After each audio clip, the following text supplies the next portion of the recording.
Yang saya hormati Pak Abu Bakar selaku coach, yang saya hormati Pak Rian selaku penguji, dan Pak Mentor yang sudah berkesempatan hadir pada seminar hari ini. Langsung saja kita mulai seminarnya yang dulu oleh Pak Coach Pak Abu Bakar.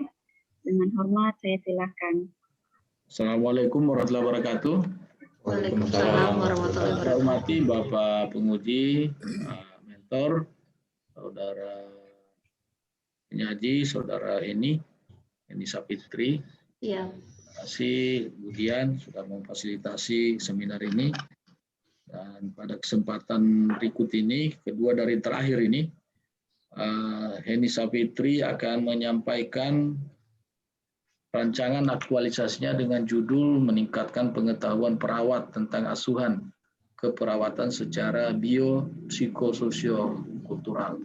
Seperti apa yang akan dilakukan dalam 1 bulan ke depan ini, saya berikan waktu dan kesempatan untuk memaparkan 10 menit ya dari sekarang. Ya, silakan. Pak. Iya Pak, terima kasih kesempatan yang diberikan kepada saya. Assalamualaikum warahmatullahi wabarakatuh. Waalaikumsalam warahmatullahi wabarakatuh. Yang saya hormati Pak Mentor dan Pak Rian, kemudian Pak Coach saya, terima kasih sudah meluangkan waktunya untuk saya diuji dan dibimbing. Kemudian Pak Mentor juga yang sudah bersedia menunggu dan meluangkan waktunya untuk saya. Baik, saya izin share screen Pak.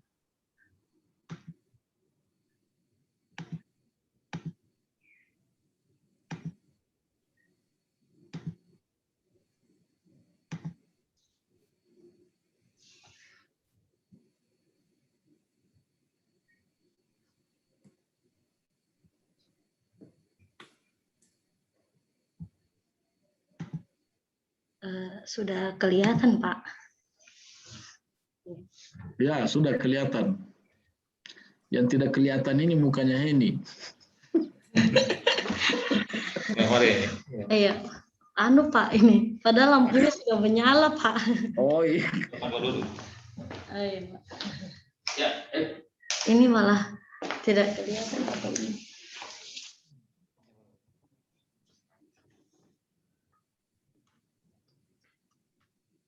Oke, baik Pak.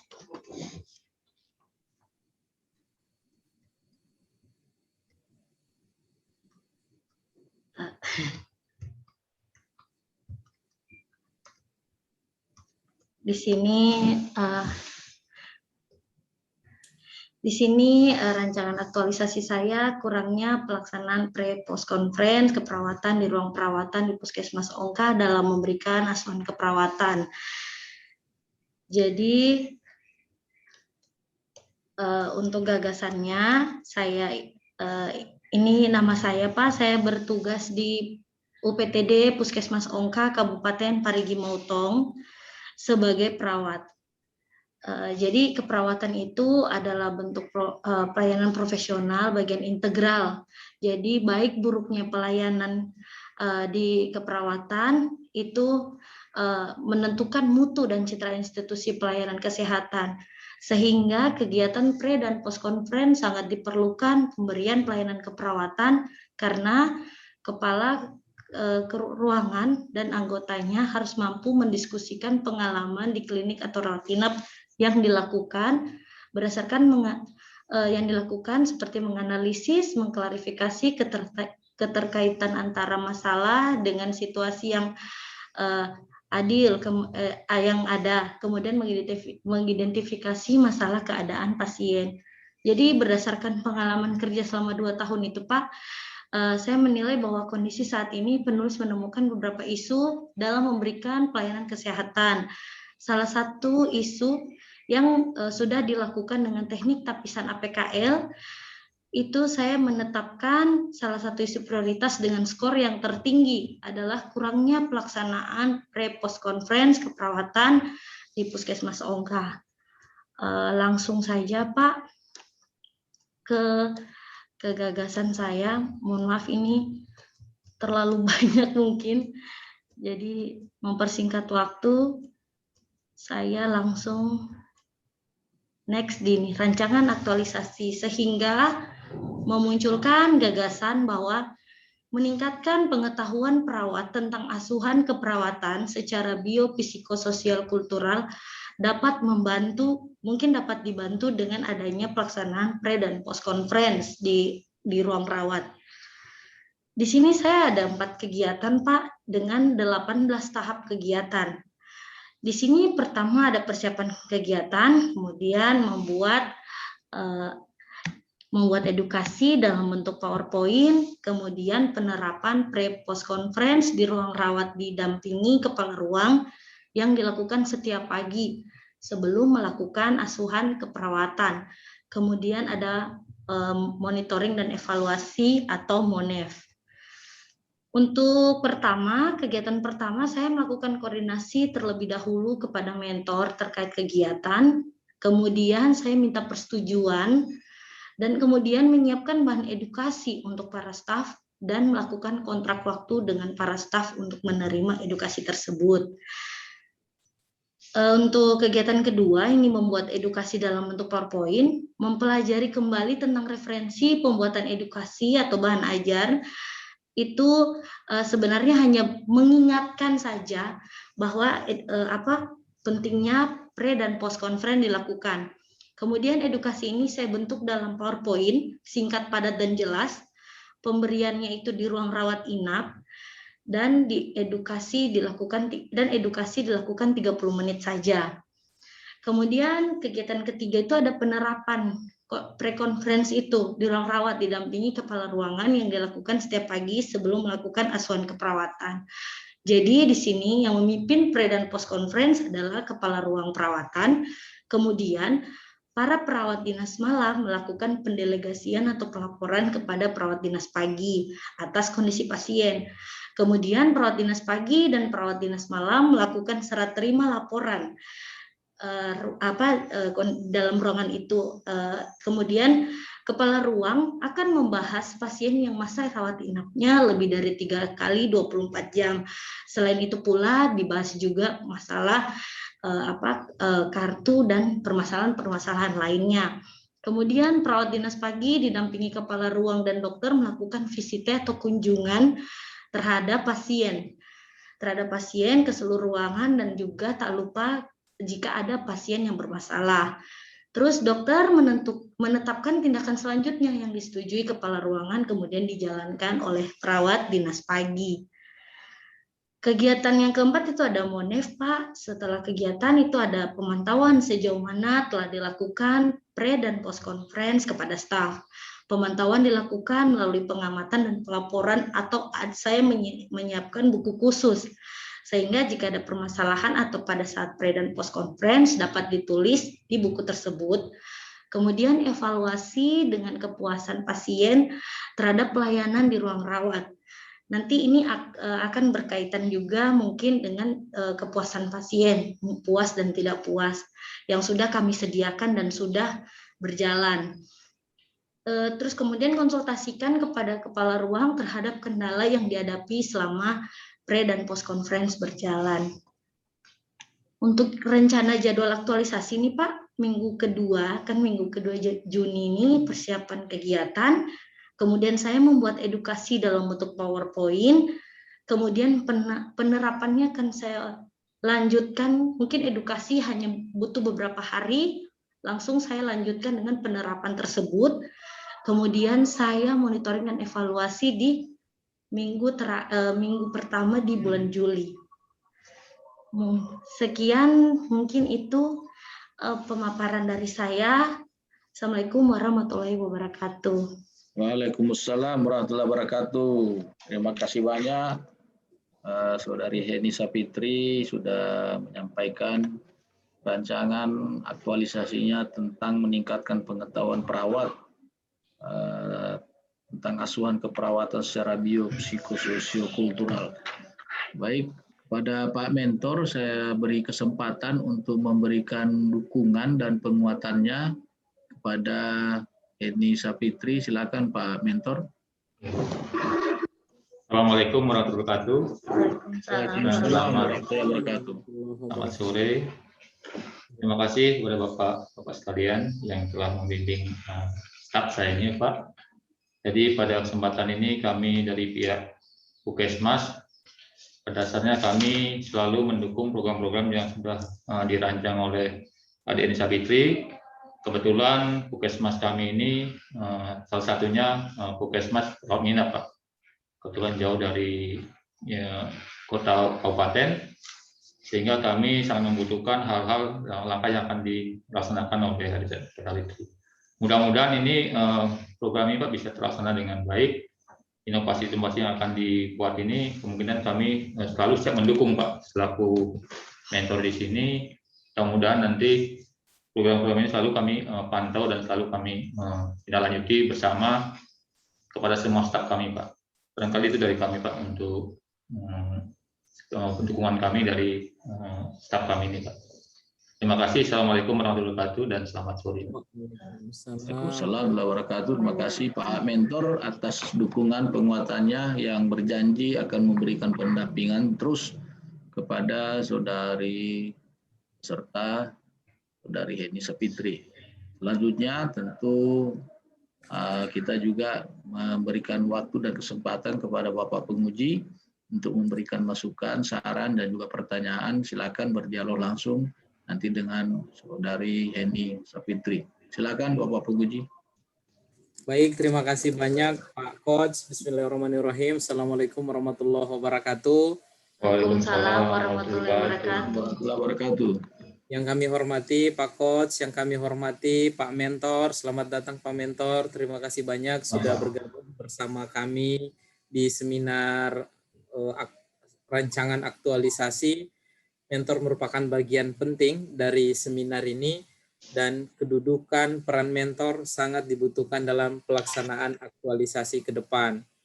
Kenapa? Karena mentorlah yang paling tahu substansi yang diambil oleh Ibu Heni. Kemudian mentor juga paling tahu kondisi di lapangan sekarang ini seperti apa. Oleh karena itu, masukan, bimbingan, termasuk fasilitasi sangat dibutuhkan oleh Ibu Dian, sangat dibutuhkan oleh Ibu Dian dalam pelaksanaan aktualisasi. Yang diberikan oleh fasilitasi tersebut sangat dibutuhkan oleh Ibu Dian yang diberikan oleh Pak Mentor. Baik, selanjutnya ke Ibu Heni. Ya, Pak. Saya kira mirip-mirip Ibu Dian namanya. Kalau di buklet itu namanya ada Dian Savitri, sekarang Ibu Heni Savitri. Baik. Ibu Dian, saya berawal dari judul. Ibu Dian mengambil judulnya itu, yaitu kurangnya pelaksanaan pre-post conference keperawatan di rumah perawatan di Puskesmas Ongka dalam memberikan asuhan keperawatan. Siap. Baik, Ibu Dian sudah pastinya sudah melakukan analisis baik itu APKL, USG sampai dengan Fishbone. Iya, sehingga dapat isu, tapi isunya ini masih pakai kalimat negatif. Gagasan yang panjang kalimatnya tidak menarik kalau dijadikan judul. Sebenarnya kalau kalimatnya negatif, maka harus dipikirkan judul yang menarik, singkat, padat, dan menunjuk lokus, dan pastinya tidak memakai kalimat negatif. Kalau kita lihat rancangan aktualisasinya masih pakai kurangnya pelaksanaan pre-post conference. Negatif. Jangan pakai kurangnya. Kalau ingin mau mengoptimalkan silakan, atau memaksimalkan silakan, tapi jangan memakai kata kurangnya. Itu biarkan masuk di dalam isu. Oke, ya, Pak. Untuk judulnya. Baik, berikutnya. Bu Dian, saya bisa diterangkan secara singkat, pre-post conference keperawatan itu seperti apa? Ya, baik Pak. Pre dan post conference itu suatu komunikasi yang didampingi kepala ruang, sehingga di situ ada pembahasan seperti masalah pasien dan permasalahan-permasalahan di keperawatan. Jadi mengapa saya ambil isu tersebut? Selama ini kami dengan staf-staf lain hanya berkomunikasi via WA. Jadi adanya miskomunikasi sehingga tidak adanya karena kurangnya komunikasi tersebut, jadi perhatian mungkin ke pasien itu rada kurang sehingga ada terjadi lebihnya masa rawat inap dari pasien Pak, sehingga ada komplain juga dari masyarakat seperti kayak tidak ditindaklanjuti untuk kesembuhan pasien ini, karena memang kita hanya rawat inap biasa sehingga 3 kali dalam 24 jam jika tidak ada perubahan pasien boleh dirujuk atau dipulangkan, seperti itu Pak. Oke, baik, itu pre-post conference. Saya malah tidak melihat penjelasan yang seperti diuraikan tadi di dalam latar belakang. Padahal itu bagus sekali disampaikan di latar belakang, termaksud dalam datanya, data-data hasil pengamatan seperti yang disampaikan oleh Ibu Heni tadi. Siapa? Oke. Baik, berikutnya Bu Heni, ini saya tidak melihat halamannya, nanti tinggal ditambahkan halaman. Oh iya, siapa? Halaman. Kemudian untuk analisis juga sudah disinggung di latar belakang, hanya saja tampilkan kembali dengan tabelnya, tabel perhitungannya, baik itu APKL, USG sampai dengan tabelnya. Siapa? Baik. Saya kira itu tambahan. Oh ya, satu lagi. Izin, boleh di stop share saja dulu, Bu. Oh, siap Pak, siap. Stop share, kemudian berikut untuk ketambahannya, Bu Heni, yaitu keterkaitan antara isu yang sudah dianalisis, dengan pembelajaran kita di agenda 3. Masih ingat ya pembelajaran kita di agenda 3 apa? Siap. Apa saja? Ada manajemen ASN, WOG, dan kemudian pelayanan publik, Pak. Oke, betul sekali. Kaitkan itu dengan isu yang diambil. Siap, Pak. Semuanya terkait atau mungkin hanya salah satunya? Boleh. Siap, Oke, Pak. baik. Berikut kita masuk ke tabel yang sudah disusun. Di kegiatan pertama, persiapan kegiatan, melakukan koordinasi dan diskusi dengan mentor. Yang dilakukan adalah melakukan konsultasi. Konsultasi, Pak, ya. Ya, kalau koordinasi nanti seperti setara begitu. Oh, siap. Oh, konsultasi siapa? Konsultasi. Ya, padahal yang Ibu lakukan adalah meminta saran, bimbingan, pendapat. Nah, jadi Ibu melakukan konsultasi. Kemudian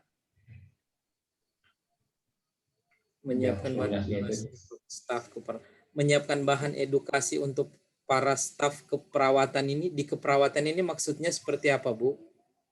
Jadi saya rencana akan membuka dulu referensi, Pak, sebelum membuat seperti bahan ajar seperti PowerPoint, Pak. Jadi hanya ingin mengingatkan.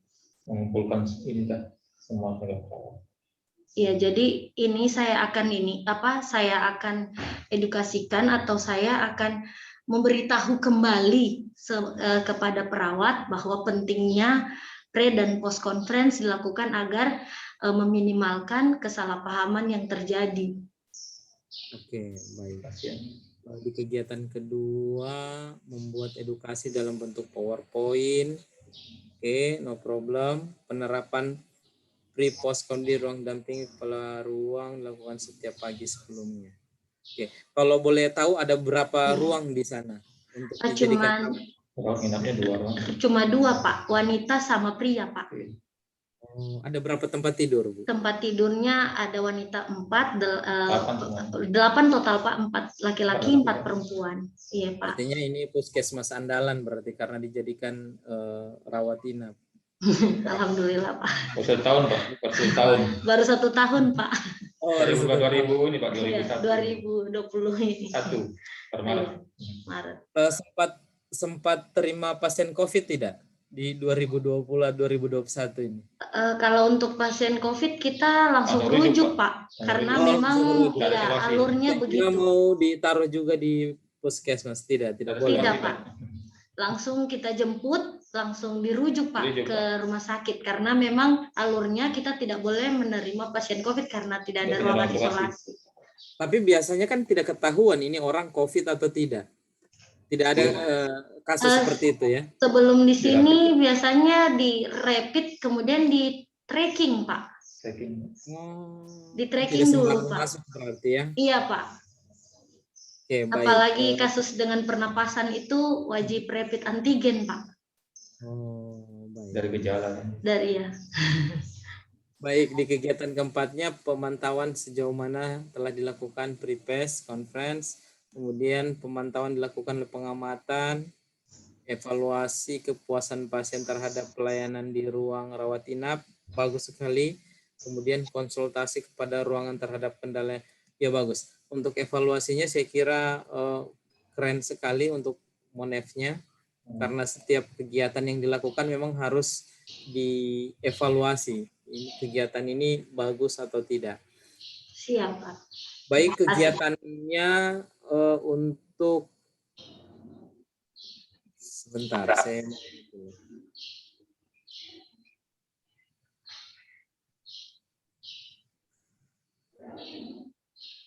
Bu Heni, saya melihat di hampir semua, ada enggak nilai nasionalisme dan nilai anti korupsi di keterkaitan substansi mata pelatihan yang diambil?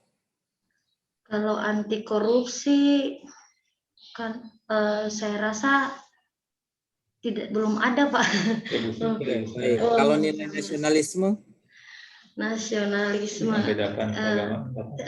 Iya ada sih, Pak, sebenarnya, cuman belum saya berikan, Pak, karena tidak membeda-bedakan ya, Pak. Nanti Pak. jadi pertanyaannya begini loh, Siap. gimana nilai nasionalisme? Padahal nilai saya ingin menyampaikan sekali lagi, saya tidak bosan-bosan menyampaikan ini ke teman-teman peserta, bahwa yang kita lakukan ini adalah mengaktualisasikan nilai, bukan mengaktualisasikan kegiatan. Kegiatan ini untuk menyelesaikan isu dengan tidak mengesampingkan kualitas kegiatan yang dilakukan. Tetapi kegiatan ini sengaja dilakukan untuk menjadi wadah dari nilai, supaya ada nilai yang muncul. Jadi pembelajaran kita mulai dari MOOC kemarin sampai pembelajaran virtual, baik itu sinkronus ataupun asinkronus, itu ujungnya satu, tentang nilai, tentang karakter, tentang akhlak.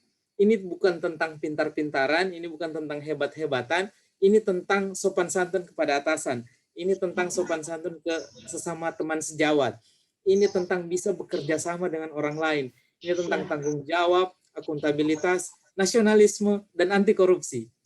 Seperti itu. Siapa? Jadi, saya ingin menyampaikan, nilai itu tidak boleh miskin.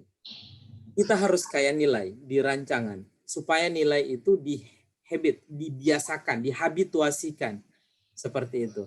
Jadi, tambahkan lagi nilai nasionalisme, tambahkan nilai anti korupsi. Keterkaitannya banyak. Kalau mau cari keterkaitan, banyak sekali keterkaitannya. Tinggal ditambah. Mulai dari nilai nasionalisme, ketuhanan itu kan sebelum melaksanakan kegiatan biasanya berdoa dulu. Berdoa dulu, iya, Pak. Kegiatan, berdiskusi dengan teman sejawat, berdiskusi dengan meminta saran dengan mentor, itu kan nilai kerakyatan di dalamnya. Anti korupsi ketika Ibu melakukan pekerjaan dengan sungguh-sungguh, tidak menerima imbalan dari manapun karena itu menjadi tusi Ibu, itu bagian dari nilai anti korupsi. Seperti itu penilaiannya. Jadi tidak dipandang ini anti korupsi tidak ada hubungannya dengan kesehatan, dengan pre-test sama pre-post conference, tidak seperti itu. Oke, baik. Tetapi dari segi kualitas kegiatan dan tahapan kegiatan ini keren sekali, sangat sistematis, bagus, tinggal pelaksanaannya. Oke, harapannya manage waktu dengan baik, karena dalam waktu 1 bulan ini tidak mungkin kita mengerjakan aktualisasi terus di puskesmas. Pasti banyak tugas-tugas menumpuk yang kita tinggalkan selama berapa bulan terakhir ini. Kemudian tetap berkonsultasi dengan coach dan mentor, jaga kesehatan, kemudian disusun dengan baik laporannya serta pembuktian-pembuktiannya. Ingat, pembuktian jangan sampai mengaktualisasikan nilai dengan melanggar nilai. Dalam arti, biasanya ini orang-orang kesehatan foto pasien untuk dokumentasi. Walaupun sudah seizin pasien, tetap mukanya di-blur saja. Atau kemarin itu ada yang sementara menyusui itu difoto. Itu kan tidak bagus. Siap. Privatisasi berarti. Privatisasi. Nah, jadi tinggal dibuat sedemikian rupa, di-blur, kegiatan dokumentasikan bagus, tapi kalau ada hal-hal yang ini kurang bagus, nanti tinggal di-blur saja. Atau foto apa ya namanya itu ya, catatan-catatan pasien itu, penyakit pasien apa? Oh ya, rekam medik, Pak. Ya, gitu. Kalau ada nama pasiennya diblurkan saja nama pasiennya. Siap, Pak. Itu menunjukkan bahwa oh ya ini rekam mediknya dan sebagainya. Oke, saya kira cukup. Terima kasih banyak. Terima kasih banyak Pak Mentor sudah meluangkan waktu. Terima kasih banyak. Pak. Terima kasih Pak. Kami kembalikan. Terima kasih Pak Rian. Terima kasih Pak. Terima kasih Bapak Penguji atas saran masukannya tadi untuk menyempurnakan rancangan aktualisasi dari Saudari Heni Sapitri.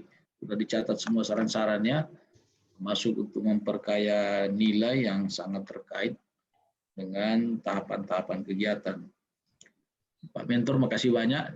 Terima kasih Pak, sama-sama.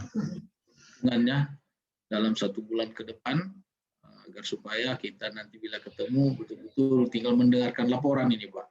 Laporan ya, siap, Pak. Ya, baik, Saudari Heni Sapitri. Baik, akhir daripada sesi ini tentu mari kita beri aplaus yang meriah kepada Terima kasih. Assalamualaikum warahmatullahi wabarakatuh. Waalaikumsalam warahmatullahi wabarakatuh. Kepada Ibu Dian. Silakan Ibu Dian.